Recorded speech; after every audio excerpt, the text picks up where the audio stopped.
In a second, that looks like a good-sized plane came in and hit the World Trade Center. This new law that I signed today will allow surveillance of all communications used by terrorists, including emails, the internet, and cell phones. After the attacks, the government gave itself the power to read every email, listen to every cell phone. But they needed something that could sort through it all. Something that could pick the terrorists out of the general population before they could act. So when they finally got a system that worked, they kept it secret. So how do you know about it? I built it. Does the NSA collect any type of data at all on millions or hundreds of millions of Americans? No, sir.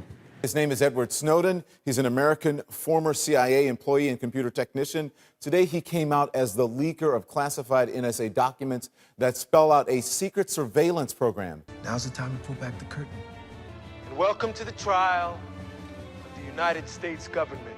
One man is responsible for the most invasive surveillance technology in the world. But before we release anybody, we need to hear your testimony first.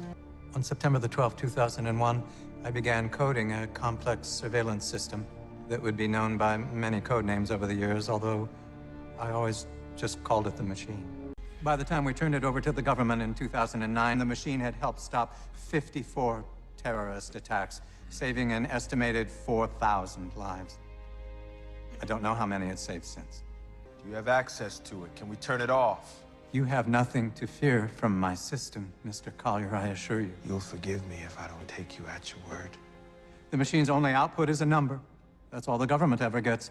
Just a nudge to say, there's something you should look at here, and then it's up to us to figure that out. So it brands people as suspects, guilty until proven innocent. No, not my intention. That's what happened. It had to be a closed system. It was the only way to protect people's rights. You expect us to believe you gave one thought about people's rights as you were building the government a weapon of mass surveillance? It's not a weapon. What else would you call it? I would call it the best I could do.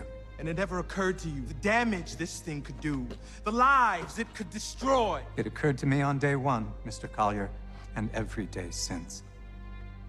If you're asking me if I feel at ease with what I've created or whether it was the right or the wrong thing to do, I honestly don't know. But I designed the machine in part because I was worried, and I remain worried about what someone else might build. You want me to give a private corporation access to the government feeds? To 300 million Americans? Just so you can sell the information back to us? Samaritan is far superior to your last endeavor. It'll answer all your questions. Won't create riddles. There'll be no numbers to sort through. No uncertainties about culpability. Just pure, unfettered information. Why would we agree to that? If we don't own the system, what exactly do we get? Plausible deniability. Samaritan is privately owned by a third party. One that can shoulder the blame for your next civil liberties scandal. And if I say no? Those are my terms, Senator. You must ask yourself this. Do you want to prevent acts of terror? Or do you want to stay in the dark and watch your country burn? Are you or are you not part of a vast, sustained criminal conspiracy? The hell are to you? spy What on every woman, man and child in the U.S. You have no power. Since And the only 2005. criminal here is you and your terrorist organization.